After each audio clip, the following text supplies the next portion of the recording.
Mengapakah sebanyak 29 aset hartanah bernilai tinggi dan 106 pegangan equity strategik milik mutlak tabung haji perlu dipindahkan keluar secara tergesa-gesa? Siapa sebenarnya yang untung daripada pemindahan ini?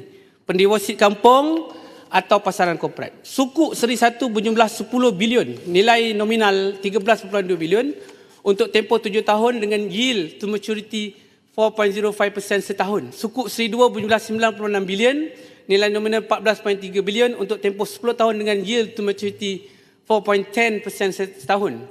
Sukuk Seri 1 yang sepatutnya matang pada Mei 2026 tahun ini.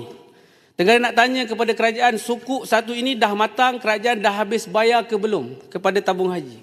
Jika belum bayar, kenapa tak bayar lagi? Tenggara dapat makluman hanya 300 juta, 100 juta pada 2019 dan 200 juta pada 2020 dibayar daripada keseluruhan jumlah 10 bilion ringgit yang telah ditetapkan. Jadi kalau benda ini benar, Tenggara nak bagi tahu adakah kerajaan masih berhutang dengan tabung haji sebanyak 9.7 bilion yang patut dibayar pada Mei 2026 tapi masih belum berbuat.